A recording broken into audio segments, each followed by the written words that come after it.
fans, on today's show, we are going to get into replacements for Kenny Moore. Not gone yet, but seems likely after the mutual agreement that he will be traded. He'll find a trade partner. The Colts will trade him. Seems likely, right? Not quite like the Anthony Richardson situation. So we are going to break down what Indianapolis can do and who should step up in his place. And again, with Kenny Moore, you're losing a four-time captain. Worth noting, this was the final year of his deal anyway, this upcoming season, and maybe not his best year in 2025, but I mean, the dude is a banner on the side of the stadium. He's definitely an important player for the Colts now and over the past few years. 2021 was his big year, but still a guy out there making a difference for this defense. And Kenny Moore individually is one thing, and then Kenny Moore as another lost part of this defense, right? Zaire Franklin also gone going into next year. I think it's all relevant. I think it all matters.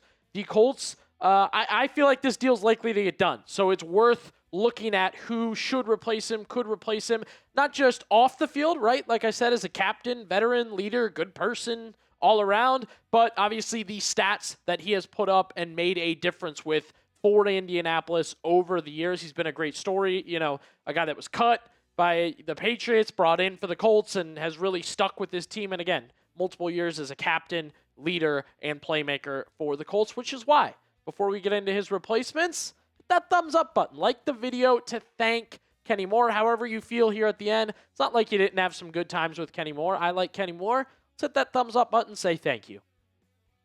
All right, when the Kenny Moore trade rumors came out, immediately, Justin Walley. It's Walley time. Almost immediately. I know the tweets were out there. We've already heard Chris Ballard and Carly Ursay-Gordon, not since the trade, but before that, talking about Justin Walley. That was the immediate reaction. Well, and this is going to be a theme in today's show for replacement, so saddle up for it. Missed last season with an injury. A guy you drafted in the third round and was injured last season. So kind of have to go back to his college stats to kind of see like where Justin Walley was at in college and what he was kind of doing. And, again, they're going to call on this dude to step in and try and make plays for the Indianapolis Colts. And again, I like this guy. I think it's next man up mentality, and they call on him. No football in 2025, so you have to go back to 2024 with Justin Walley.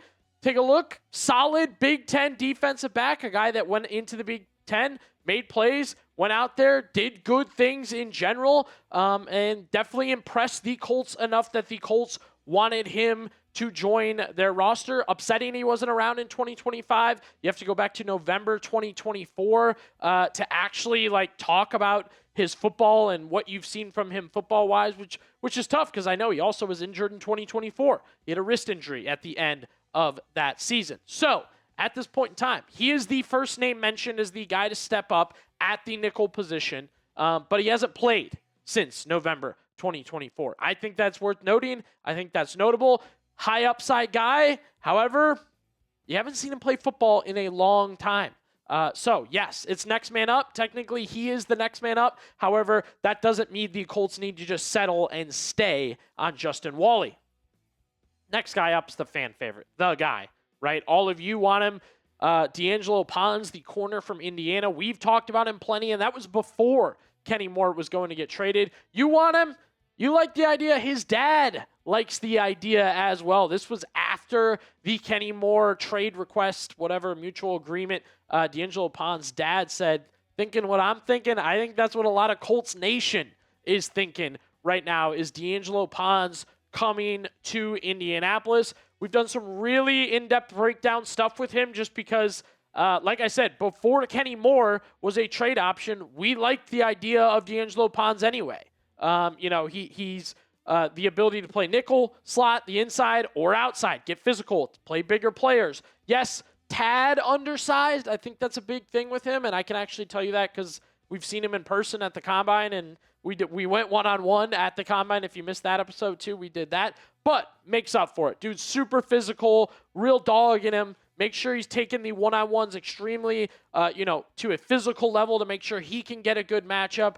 And again, I've always appreciated, and I will continue to note, for a guy like Pons, the college journey was really good.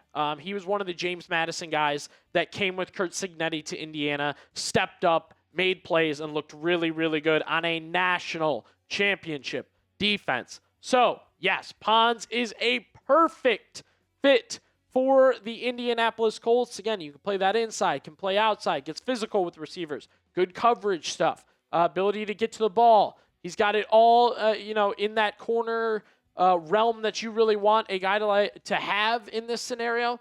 Then that's pick 47. It's going to be your second-round pick. It's going to be your first pick of the draft. Before, we were going through it, and it was like, yeah, you really want D'Angelo Pons, but you have needs, right? Linebacker, some other things you got to look at 47. That's the soonest. Not as crazy now, right? Kenny Moore's gone. That nickel position is open. It literally, a need has been opened. A need has been created. I don't think it would be overly crazy for the Colts to now consider D'Angelo Pons with the 47th overall pick. Would you consider D'Angelo Pons with the 47th overall pick? That's the first pick for the Colts in this 2026 draft. You got to think about all your needs, players on the board, Pons, corner, edge rusher, all of it. Would you select D'Angelo Pons with the 47th pick? Type Y for yes and for no. All right, one of the new guys on the Colts roster, Cam Taylor-Britt. The Colts signed him this offseason. He will be one of two guys that we talked about that were in contract years and did not make the most of it. That's what happened with him in Cincinnati. A common theme here. He did play in 2025, but he got injured. He had legal troubles. I mean, things really sputtered for him with Cincinnati. A former second-round pick. He'll reunite with Lou Anarumo. That's kind of like a big deal. That's going to play into all this. And again, the Bengals consider themselves a competitive team, whatever you want to say about them winning or losing. They used him as a key corner to try and win games. He now comes to Indianapolis, and it's all about one thing: fresh start. That is the biggest deal for him in Indy. I think part of that fresh start absolutely could be trying to learn, grow into, try at least the nickel position. He needs a fresh start. He was athletic enough and talented enough that the Bengals felt he was a CB1 over there, and now it looks like under Lou Anarumo could get the opportunity to try and do that in Indianapolis. So we'll watch Cam Taylor-Britt to maybe adjust, try something new, and be the nickel corner the Colts need. Again, this is if you don't draft Pons, Walley doesn't work out, it's an option. Another option as we continue here, and we'll get into some similar themes with Jimmie Ward. Yes, Jimmie Ward, the defensive back, good history in the NFL. The big history for him is he's bounced between safety and nickel. So he's a very versatile player. However, his latest run has not been good. Missed last season with a foot injury. Would have missed last season anyway because he was on the commissioner's exemption list, or basically the detention list, some call it. He had some legal trouble in June. That carried into August when he got in trouble again. Texans still really pushed for him to come back. They wanted him to come back and play. He was going to play safety for them. Never worked out. It was a lost season, certainly, for Jimmie Ward. Should be noted, 35 years old. That's going to be a part of this, his age. But again, the versatility, really, really important. He's been safety in the NFL, been nickel on a very good San Francisco defense in 2022. All that's very interesting to me. But the red flags, right? Red flags shouting at you. That's why we picked red here on the screen. Number one, the legal trouble is one thing. Past him, possibly. I respect that. But 35 years old also is definitely like a big thing here. It's a pretty athletic position, pretty quick position. You'd like to go younger, more in your prime. But Jimmie Ward, definitely somebody to watch for the Colts to take a look at. And I do want to remind you guys, with this news of Kenny Moore possibly being traded, when that trade drops, replacements for him, signings for him, the draft coming up, look at all the news coming your way, easily coming your way. When you subscribe to Colts Talk for free, don't miss out on a thing. All right, Martin Emerson Jr. is our final name on the list. Some of you may have, noted his time in Cleveland. He was one of Andrew Berry's better draft picks in Cleveland, played pretty well his first year. Last season, once again, ready to go. Contract year, feeling good about himself right away.